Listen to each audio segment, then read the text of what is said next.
Hello, I want to make a short video talking about my experience getting warranty work done on a Hitachi drill.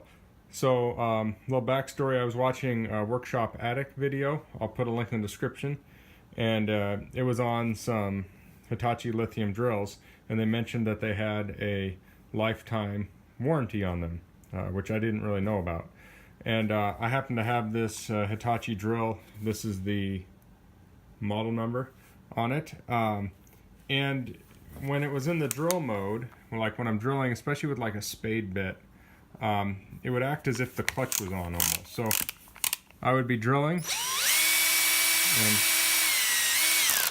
you'd hear like that ratchety sound even when it was in drill mode.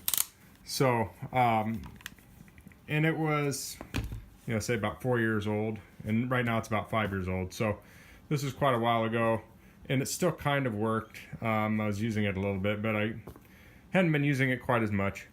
Then I saw the Workshop Addict video, and I looked, and well, this is a lithium-ion drill. This might have a lifetime warranty. So I ended up taking this to Acme Tool, which is a Hitachi service center. I took it in there. They looked it up. They said, yeah, that's under warranty. Acme doesn't do Hitachi repair work in-house, so they had to send it out. They sent it out. It was about 3 weeks. They said it was going to be about a week, but it ended up taking about 3 weeks. It's kind of out of Acme's control at that point when they send it out.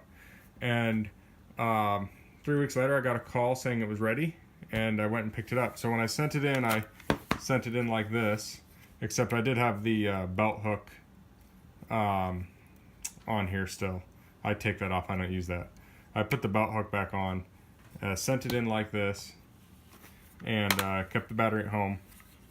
And when I went and picked it up, well, it looked like this essentially. But the interesting thing here is it has this metal keyless chuck on it before. And I have this, this is an old NiCad. This is burned out, no good. But this lithium drill had a similar chuck, not exactly the same, but a similar chuck as this NiCad Hitachi drill. And it had this on it. When I got it back, it had this. So, it's upgraded. This is a much beefier chuck than what it had on it before. So, I don't know if that was required when they replaced the gears to put this chuck on, but, I'm pretty happy with it. It took a little longer than expected to get this replaced, although I'd kind of given up on this drill anyway, so it wasn't a big deal. But so yeah, that was a nice upgrade, and it's been working ever since. I've drilled some holes with some spade bits, no problems whatsoever. So if you're expecting a quick turnaround, it's not the best warranty, I guess, but they stood by it and fixed it, so I was very happy about that. Well, that was my quick take on their warranty service. If you have any questions, please leave them in the comments. If this video was helpful, please click like, and thanks for watching. Bye.